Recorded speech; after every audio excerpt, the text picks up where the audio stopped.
What if I'm not writing a prescriptive story? What if I'm writing a cautionary tale? What then? What can you tell me to help? Help me write that story. Well, I will get to that. I'm Jule Kucera, and I help writers craft powerful stories, whether those are prescriptive or cautionary tales. The main thing to know about prescriptive versus cautionary is that in the cautionary, the protagonist does not change. They stay whatever defective way they are. You can think about The Remains of the Day or Leaving Las Vegas or Yellowface. Any one of those is a cautionary tale where the protagonist really gets a lot of chances to change, but just can't do it. They double down on the way they were. So the main thing to think about when you're writing is, how does their mindset change or not change? How is their mindset challenged as they go through the story? And I'm going to start by talking through the mindset of the protagonist in a prescriptive story, and then we'll switch over to a cautionary tale. And if you just want to cut to the chase and just download this, there's a link below. You don't even need to put in your email address. Just bam, instant download. For a prescriptive story, here we have the StoryJoules model with the segments and the jewels. If you're not familiar with this, there are other videos that will tell you all you want to know. But let's start. We start at the 12 o'clock position, and we'll work clockwise. So in this first quadrant of the story, the status quo, the whiff inciting incident, and the debate, the current mindset of the protagonist is based partially on an unhelpful belief that is running the show. They are focused on what they want, and they're just locked into their standard way of doing things. But then, at the I gotta go, that will send them into a whole new world. Even if their environment doesn't change all that much, there's something that they've done that's changed their experience of their environment. And their current mindset has trouble in this new world. But the protagonist keeps trying to reach their goal because they want what they want, and they just keep chugging right along. Then they encounter the whoa, shake up a belief, which is something that happens that tells them that accomplishing their goal is going to be much harder than they thought. But they don't really change how they think. It's the first time they start to question, but they're just like, yeah, let's just keep going with what I'm doing. It's working fine, right? They cling to their old mindset. They persist with their mindset that created their current strategy to accomplish their goal, even though it's at this point not working. The protagonist is reactive, not at all proactive. But then the mindset-shattering midpoint happens, where the protagonist learns something that does indeed shatter their mindset.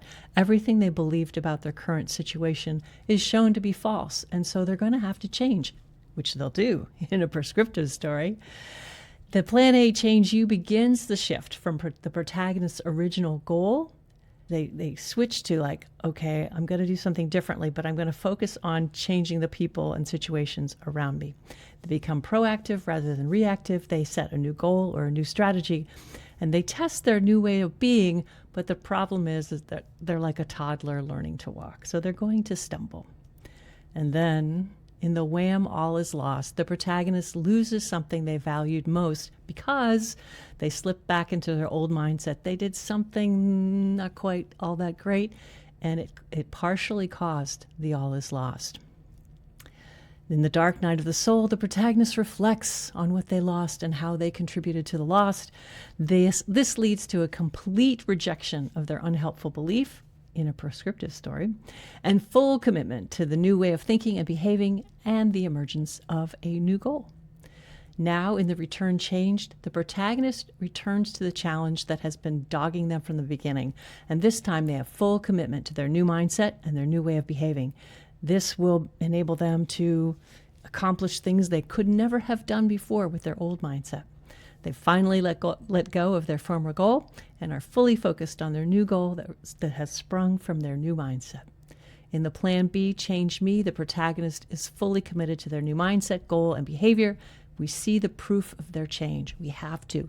We can't just have they realize. Nope, they got to show it. And they really have to show it in the dig down deeper. This is the ultimate test of the protagonist. And it's really designed to force them to be this new person so that we, the audience, the reader, see how they have indeed changed. And they have to face massive resistance, massive opposition. And then finally, in the new world, the protagonist wins the challenge and triumphs.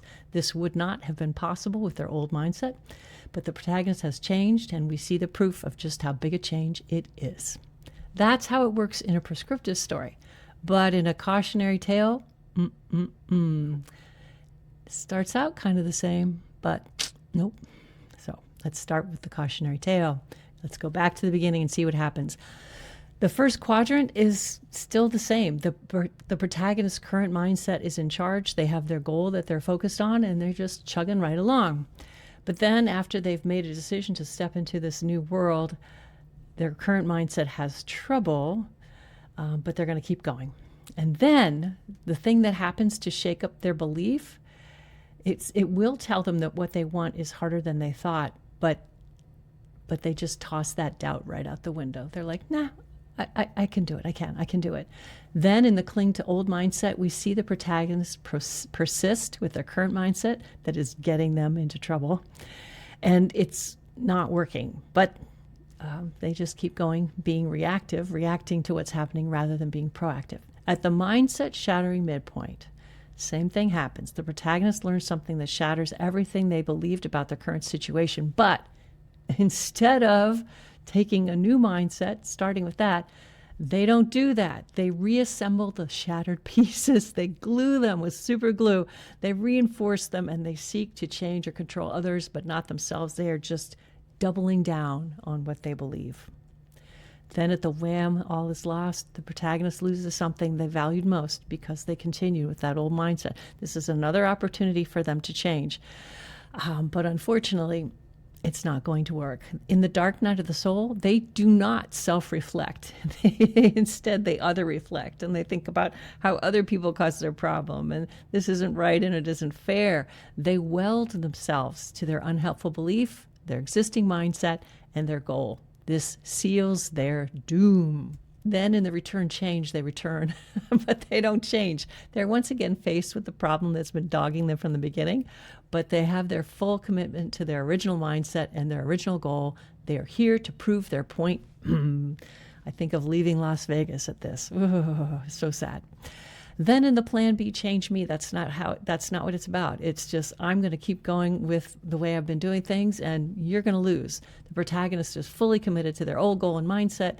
We see it in action, and we fear for their worst. And sure enough, in the dig down deeper, they are offered a gift that they don't accept. To accept the gift will require that the protagonist abandon their old mindset. They cannot. The protagonist leaps into the abyss. I want to say a little bit more about this because it's like, what? The dig down deeper, they're offered a gift? Yes. In a cautionary tale, the biggest challenge for them is to accept the gift. In a prescriptive story, the biggest challenge for them is to overcome the challenge of what it's going to take to prove that they've changed. In a prescriptive story, they do change and they want to change, and we see them change. In a cautionary tale, the hardest thing for a person to do who's really locked into something is accept the gift. So let's talk about this in some specific examples.